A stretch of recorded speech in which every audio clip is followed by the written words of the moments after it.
Hello and welcome to Star Citizen Sunday. This is a weekly show which covers all the news from Star Citizen from the week just past.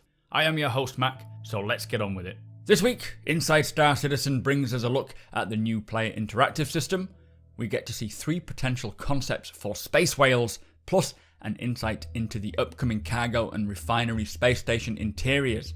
So a quick Alpha 3.9 update before we begin. The latest 3.9.0 C build was recently withdrawn from the evocati servers and is now unavailable. From what I've heard of this build, it's okay, with still a few 30k issues. Now I do expect to see another evocati build, like a 3.9D today, with potentially a wave 1 for concierge and subs later in the week. This is not confirmed, it is just my opinion. It is possible it could go to a wave 1 any day, like even today, but it's highly unlikely in my opinion. As soon as it does drop though, expect to see videos from me coming thick and fast as I check out everything 3.9 has to offer, including the new Esperia Prowler, which CIG will provide for me to do a giveaway for you guys, so make sure you're subscribed for that one. Fingers crossed we get it ASAP, as I think the vast majority of people are now self-isolating, so it's an ideal time for us to get a new patch. So on Inside Star Citizen this week, it kicked off with Jared just addressing the whole coronavirus situation, saying that Star Citizen is in a good place in which the development will continue despite what is happening around the world, mostly because the devs are working from home and the way that it's built allows this to happen. In terms of video content from CIG, this will continue again, but it will be from home, like we saw with Jay Lee on Star Citizen Live. Now they'll continue to update us on what is happening, but work does continue, and fingers crossed we get the 3.9 build soon. So, firstly, they kicked off looking at the interactive system. This is part of the personal inner thought system, which improves how players interact with everything in the game. Making players aware as to what they can interact with is very important. Now to use it, you hold down the F and right click on the mouse. This then brings up a hierarchical menu wheel, which gives you actions, player actions like getting out of bed, going prone, crouching, your flashlight, and emotes. Basically, everything is available via the menu and is contextual to where you are. Now, if you can't remember what the key is for a particular action, the menu should have it for you. Or, you can still use the key bindings. I will most likely use the key bindings for crouching, going prone, turning on my flashlight, and so forth.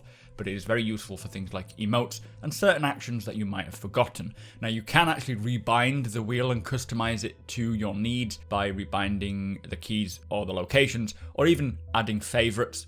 It auto stores favorites for your most used items, which is useful. But the personal inventory is also implemented into the interactive system, so things like weapons, food and drink, this can all be accessed and used via that radial menu too.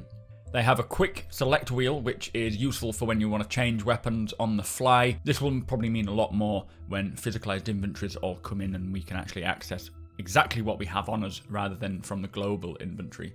For ships, it's the same thing, but it offers other options relating to the ship that you are in. So your engines on, power on, toggling quantum travel, even toggling your scanner or mining mode if you're in a mining ship. In the future, they said that they will increase the access speed and other options available. There's lots of systems in the game, and this really helps simplify that.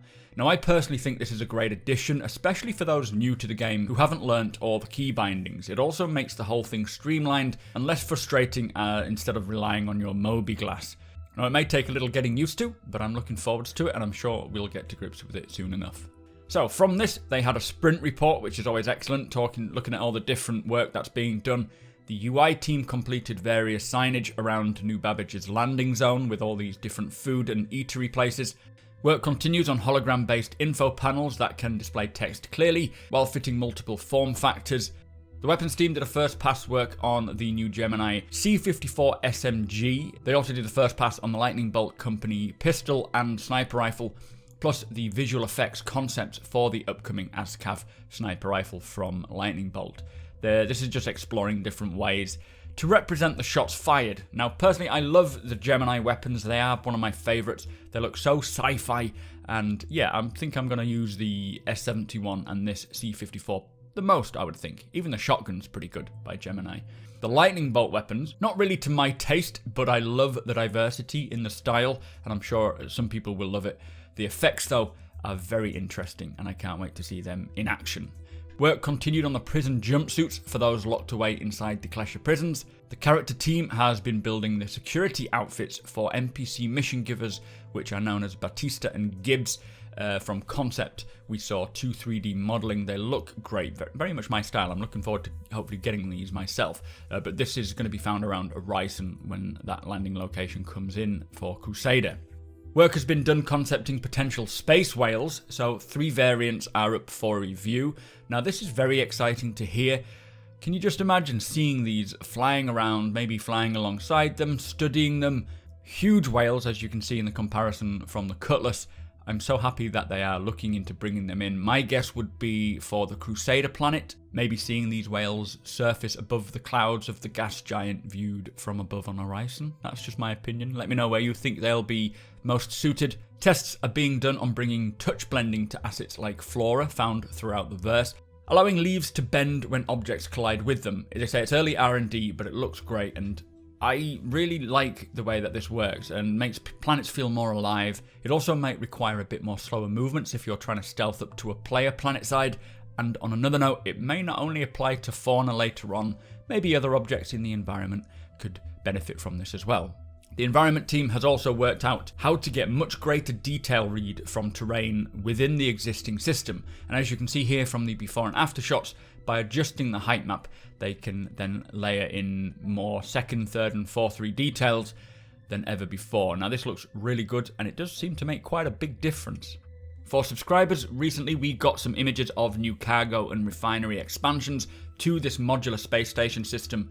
Currently they are in white boxing phase. They say it's more than just exterior variations and will provide new opportunities for exploration and gameplay within. Now this isn't scheduled for 3.9, but they did say it's an example of the benefits of staggered development, showing teams working on tasks further down the line. I expect this will likely be the cargo decks that we saw added to the 4.1 roadmap, allowing players to store their cargo, buy cargo related equipment and take on cargo related missions. Refineries are obviously where miners will be able to take their ore to get refined. Now do remember that all these space stations that we see in game right now and in the future will eventually have derelict variants which can be explored and will hold missions and things of interest. So it's exciting to have that in mind as well while you're looking at these images. But I'm very excited to see these variations in space stations, especially cargo, for the sake of the Hull C coming down the line and other cargo missions. But refineries will be the next step in the mining process, so fingers crossed we get that relatively soon. They're doing the finishing touches on the prisons, and if you've seen any of my leaked video series, you'll see some very interesting shots of the prisons. It also includes these soft body tarps, which look pretty cool. We've got more of a tour of the Macedo space station from Squadron 42, just showing how detailed and large these stations are, allowing players to tackle their objectives however they want to. They're being built like ships, so they're big, there are many areas to them, and I can't wait to get my hands on that.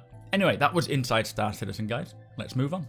So also this week we had a new Aramis post highlighting what life is like for those living through an ongoing civil war.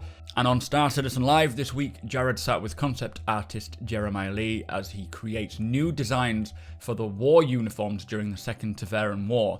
Now what's quite interesting is to see how the process is done, as it's especially made difficult as he's designing something 300 years in the past of what the current day is in the verse, but still 500 years into the future of our actual present day. So it's interesting to see how he tackles this and what route he goes down. Always worth a watch. So that brings us to the end of the show. Thank you so much for watching. Be sure to hit that subscribe button so you don't miss a video. Hit that thumbs up if you enjoyed it and share the video with all your friends. If you like what I do and want to help me make it better, follow the link below to my Patreon page to learn more.